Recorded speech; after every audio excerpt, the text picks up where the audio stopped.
Chapter 10. Hate is good. Life, the way it really is a battle not between bad and good, but between bad and worse. Joseph Brodsky. Apple CEO Tim Cook has said that hate and division have no place on his platform. I'm sure that if Apple owned LinkedIn, they'd ban all IT recruiter hate speech in a nanosecond. iOS developers who work for Apple love being hit on by recruiters at work, knowing that no noise cancellation headphones could ever tune out the muffled, maudlin cry of their scar tissue shrouded teenage hearts. Bill Hicks, the greatest stand-up of his generation, oozed hate because he couldn't get laid on a regular basis, and despite his towering genius, never came close to commanding the star name recognition on the level of Seinfeld, Dice, Foxworthy, Roseanne, Leno, Tim Allen, or even Sinbad, for Christ's sake. Hate is what made Bill Hicks' material great. George Bernard Shaw, Nobel Prize winner for literature, said, "Nothing is funnier than unhappiness." Just to be clear, I don't toss around the word hate lightly. I explained to my 7-year-old daughter, Matilda, what hatred means to Daddy over breakfast one morning. I overshare too much and do everything in my power to develop Matilda's expressive confidence in her own ideas.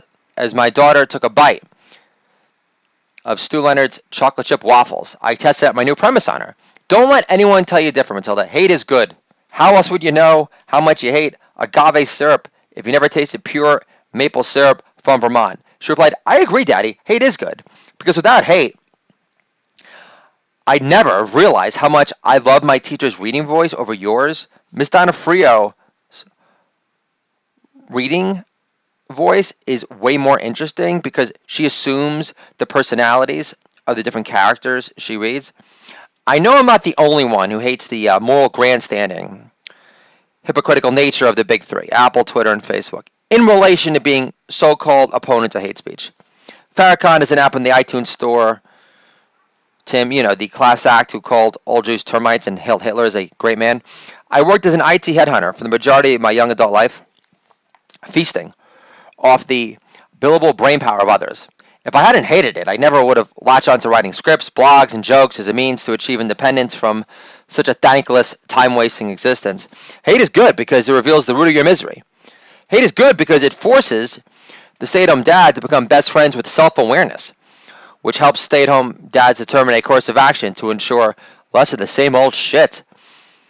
Without hate introducing me to my new pal, Mr. Self-Awareness, I never would have been propelled down this path of independence and gone into business for myself as an author on the rise, in charge of my own destiny, self-published or not.